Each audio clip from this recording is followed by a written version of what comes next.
From the Cronkite studios in downtown Phoenix, this is Cronkite News. Republican District 5 candidate Christine Jones is speaking out. She wants the state to do a better job of educating voters on where to vote and what happens when they go elsewhere. With the election only 8 weeks away, the Arizona Republican Party is still dealing with cracks in party unity. And a program offering 50% off community college classes for seniors has a catch that's causing problems for students. Cronkite News starts now. Good evening and welcome to Cronkite News on Arizona PBS. I'm Kate Pfeiffer. And I'm Joey Carrera. Thanks for joining us. Just moments ago, Republican candidate for Congressional District 5, Christine Jones, asked the Arizona Secretary of State and the Arizona Attorney General to look into what her campaign is calling a tabulation anomaly. Maricopa County officials certified the primary election results earlier today, including that contested District 5 race. It's one step in the process that's expected to trigger a recount due to the small differences in vote counts. A judge determined on Friday to postpone the certification and ask the county to count 18 votes from people who voted in the wrong precinct. After that, Andy Biggs only leads Christine Jones by 16 votes. Jones says she is not surprised officials certified the results today, but says Maricopa County should do more in the future to educate voters and poll workers.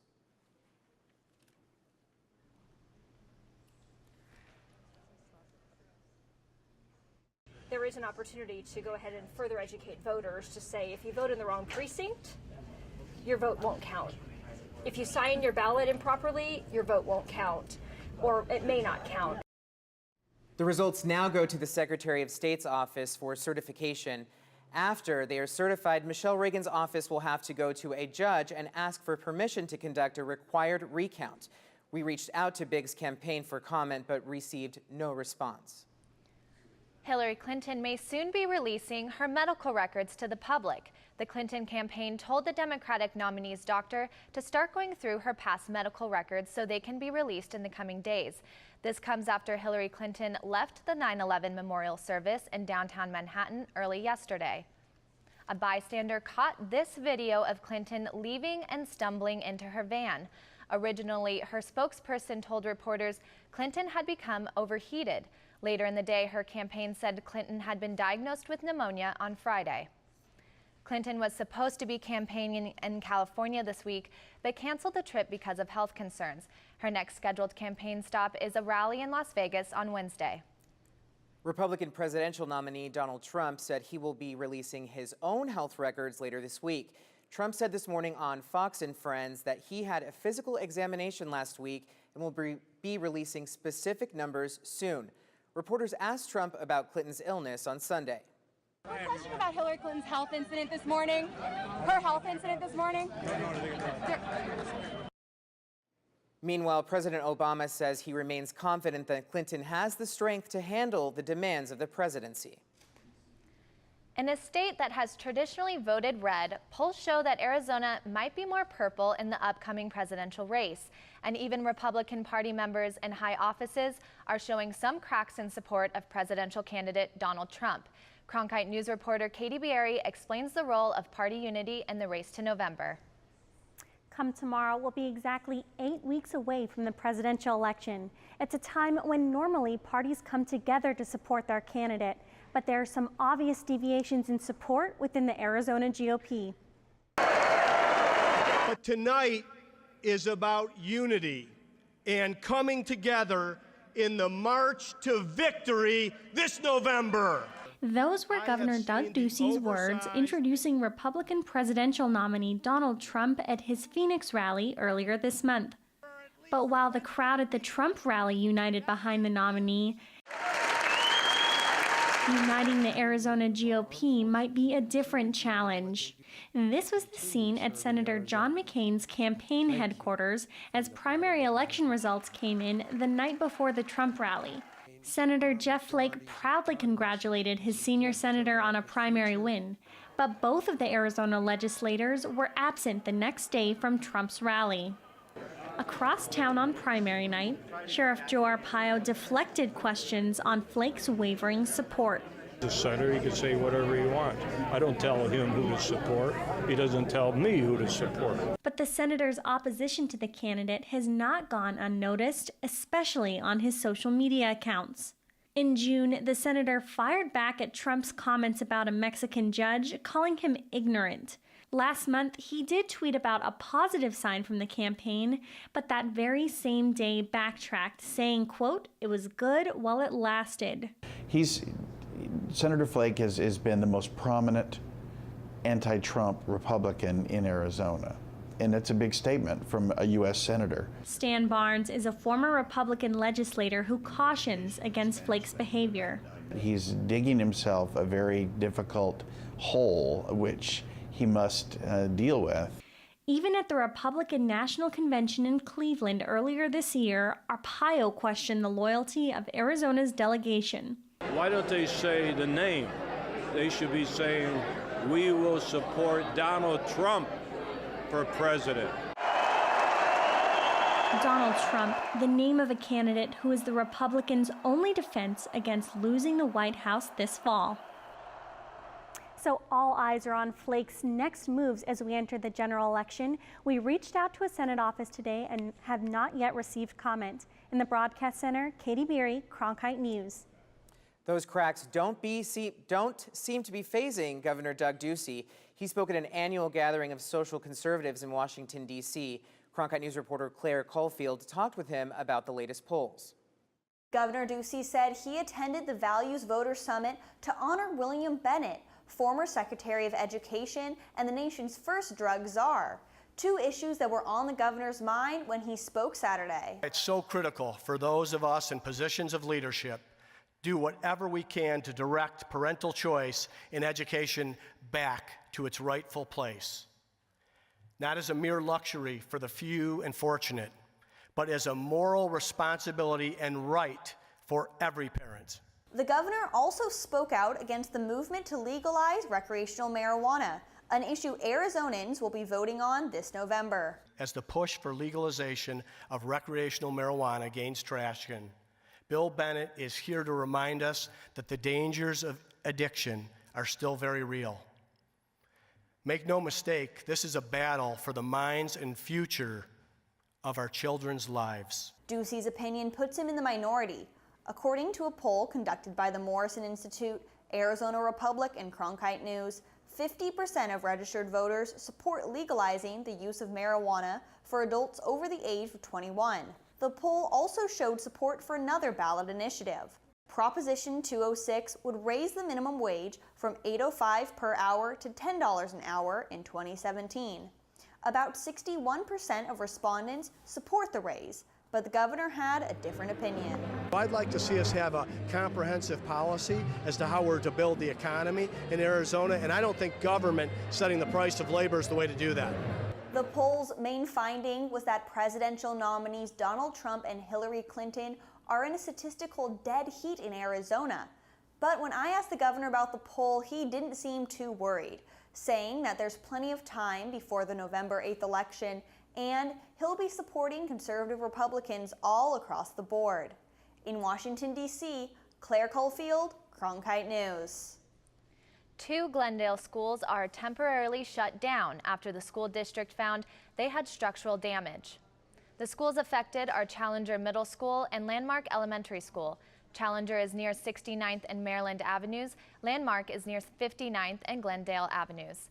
The school closures will affect hundreds of students in both schools. The schools are shut down for the next 5 weeks. Classes were canceled this morning through Wednesday. The district says it will cost more than $2 million to make the repairs. The Glendale School District will have 3 meetings today to talk about plans for starting classes again on Thursday.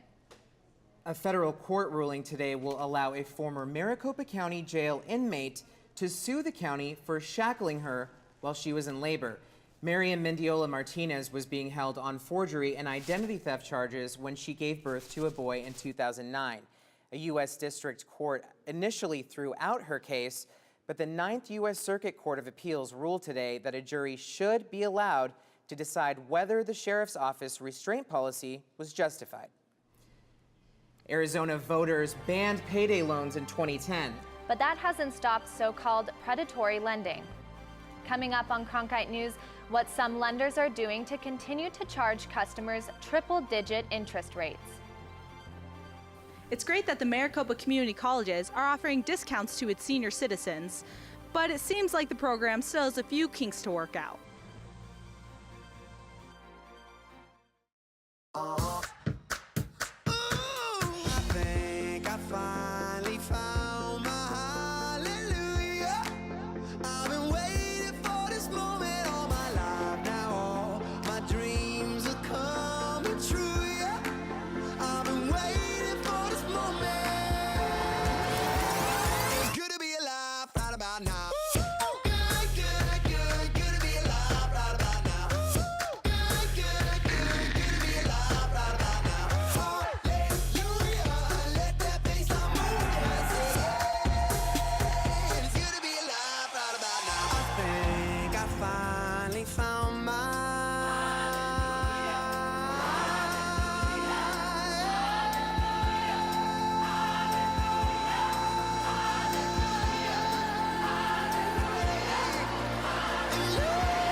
This is a box that showed you a world beyond your own. It was just a box, but the world has changed, and so have we. And now the box can be almost any size or shape. And you decide what you want to explore. Anytime, any place. Break out of the box with PBS. Reports of predatory loans are up. A new report from a local consumer advocacy group found over the past 3 years, there were nearly 10,000 complaints nationwide to the Consumer Finance Protection Bureau. Reporter Anthony Marroquin took a look at how the loan business has developed in Arizona and what you can do to protect yourself. 91% of those complaints studied by the Arizona Public Education Fund dealt with some sort of unaffordability. Here in Arizona, voters banned payday loans in 2010, but that hasn't stopped other companies from stepping in and charging triple-digit interest rates. Look around most corners in the lower income areas of town, and you'll see a familiar sight. They encourage consumers to come on in and they can get that loan immediately and help to pay their bills. The short-term loan business in Arizona has skyrocketed over the last decade, making the state the 7th most concentrated title loan market per adult in the country, according to the Center for Economic Integrity. Cynthia Swick with the Arizona Community Action Association says the biggest problem is lenders marketing to people who may not be able to afford it. They may not be able to pay them off, so they reinvest in another loan, or they take out another loan to pay that one off and then have some cash to meet expenses. There's still several loans today that are allowed to charge you triple-digit interest rates. Title loans are the most popular, but there's also flex loans and registration loans. These loans are allowed to charge you as much as 204% APR. And just to give you a hint on what that means, a 2-year loan at $2,500 at 204% APR would cost you $10,441 to pay off. But not everyone sees the loans as a detriment. The Arizona Title Loan Association says that people need a safe place where they can borrow money in times of need. Anything that limits that availability will simply force consumers to either go to offshore lenders, tribal lenders, unlicensed lenders, perhaps somebody in an alleyway. The Consumer Finance Protection Bureau is working on a national legislation that would impose a 6-loan yearly cap on any one person before lenders are required to assess whether the customer can afford another one. If you feel you are in an unfair loan, you can file a complaint with the Consumer Finance Protection Bureau. In Phoenix, Anthony Marroquin, Cronkite News. All 10 Maricopa Community College are now offering a 50% discount to senior citizens, but there's a bit of a catch. Seniors who wanted to take advantage of the deal were told they couldn't register for classes until after the class already started. Cronkite News reporter Alicia Gonzalez explains why this is an issue and how the community colleges are handling it. 72-year-old Barbara Lacey has been an art student at the Maricopa Community Colleges for the past 13 years. I was just thinking this morning, I don't know what I'd do if I didn't have painting to do. We're a family, we support each other. The majority of us have been here 5 years, 6 years, 10 years. Some have been here 13, 14 years. Lacey was excited to learn about the 50% discount. So I just thought, wouldn't it be nice if we had one? So they announced it. But the kick was you couldn't get it until the classes actually started for 20 minutes, and then you signed up to get your 50% discount. The way our class runs, if every senior waited to sign up after the class has been going for 20 minutes on the first day, the class would have been canceled 2 weeks before. So there's no way more than 2 or 3 people could get the discount. Associate Vice Chancellor of Student Affairs, Felicia Gander, said that the original intent of the program was to provide the opportunity for the seniors at the 50% discount rate only if there were a few seats left open in the class. Looking at all of our college courses and those that are typically at the 25 seat capacity, when we have 21 or 22 students who are signed up for those courses, then those 3 to 4 spaces would be available for those who would like to take it for enrichment purposes. Art instructor Robert Yu said his classes are usually filled with 70 to 80% seniors. So without their support, his classes probably won't continue. Think about those seniors who support us. I think they're being penalized, not getting. So a lot of people come to me and say, this is not fair. Because why certain people get, and for us, we've been here for 10 or 20 years. We're not eligible to get the discount.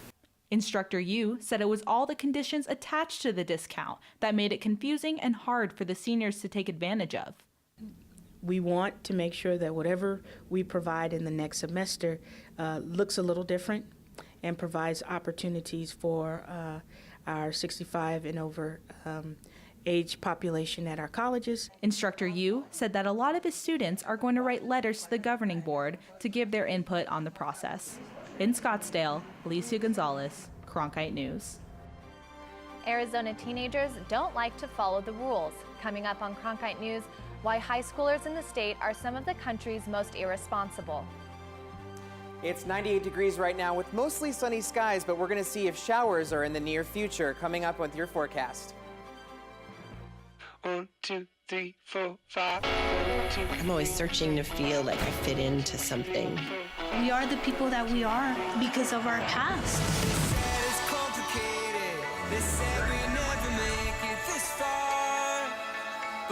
I'm just one of many who stopped being silent. They said the fight would break us, the struggle helped to make who we are. It's just proof of how far we have come. Make sure in all the hustle and bustle, we don't lose sight of why we're here. It all boils down to communicating the lives we live. If you look closely, they've got a story to tell. It connects with you in a very deep way. We wish you love, peace, and soul. Come with us on this great adventure.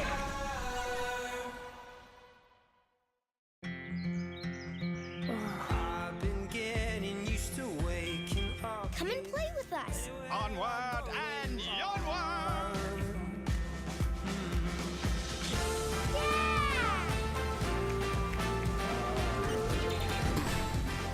Good ideas open up a whole new world of possibilities. The more you know about history, the more you know about yourself. The sky is the limit. Where I go, there you are.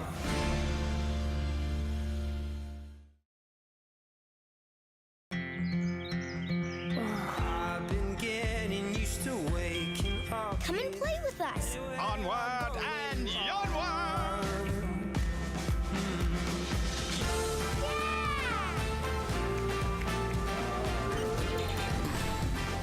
Good ideas open up a whole new world of possibilities. The more you know about history, the more you know about yourself. The sky is the limit. Where I go, there you are. Arizona has been named the state with the most irresponsible teenagers. According to analysts at Health Grove, data from the annual Youth Risk Behavior Survey suggests that Arizona teenagers are more likely to engage in risky behavior than those in any other state.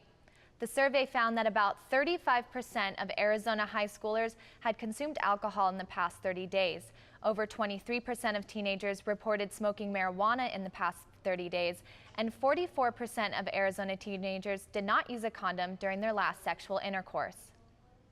NAU is starting the new school year with a system that they believe will reduce food waste by hundreds of thousands of pounds. The dining hall at the university's student union will start the process for its first full year. The system will grind up, extract, and dehydrate uneaten food and biodegradable materials.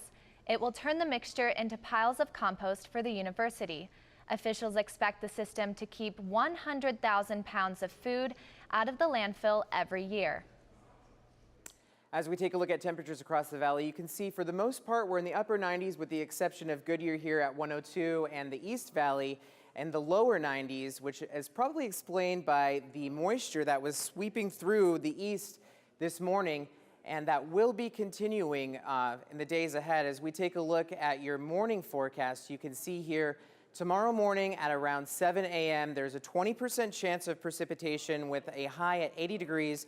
And as we get into later in the day, that chance goes up with 30%. So those are both low chances for rain, but make sure to bring an umbrella with you as you leave the house.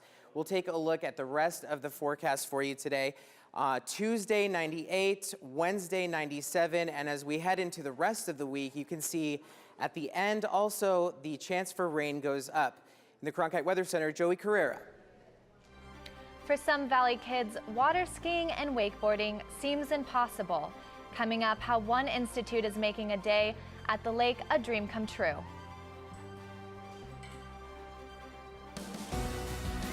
The confidence to lead our country. This isn't reality television. I feel like Hamilton reached out from history and wouldn't let me go until I told his story. I make no apology for my actions. I would do the same again. How have we come so far and yet have so far to go? Right there, coming up.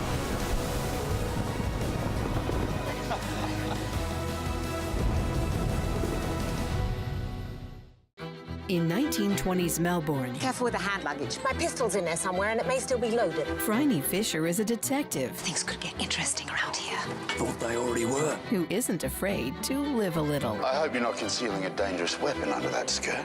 I'm concealing a lot of things. Why do you think you could just run off on your own? Because I'm carrying a gun.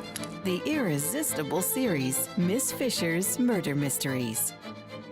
Saturday night at 10 on Arizona PBS.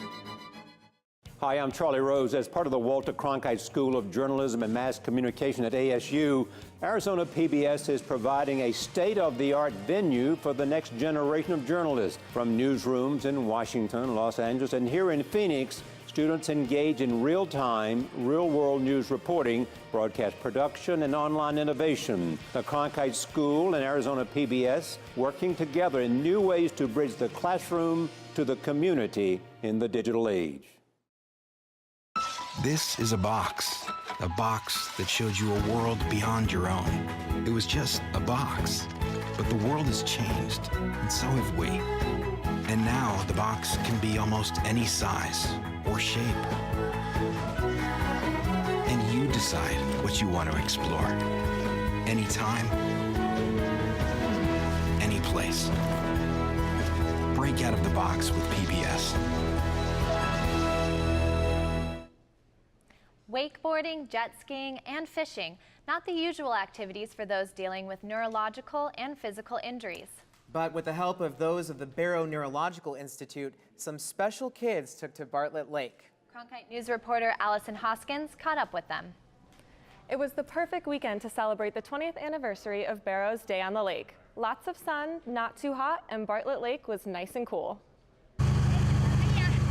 12-year-old Aiden Ringo looks like any normal kid when he's being pulled behind a boat. But on dry land, he's in a wheelchair due to cerebral palsy and epilepsy. Barrow Neurological Institute's Day on the Lake gave him and the others out there freedom. It's amazing what they do for kids that can't go out on the lake that much, but still get a day where they can forget where they need to be or what doctor's appointments or whatever crazy stuff that's been happening. Attendees are able to participate in water-adapted sports like kayaking, tubing, and just hanging out on board a boat. Aiden even has his own signature move while he wakeboards. They call it the Aiden. I was the first kid to be so relaxed that I literally just put my hands behind my head.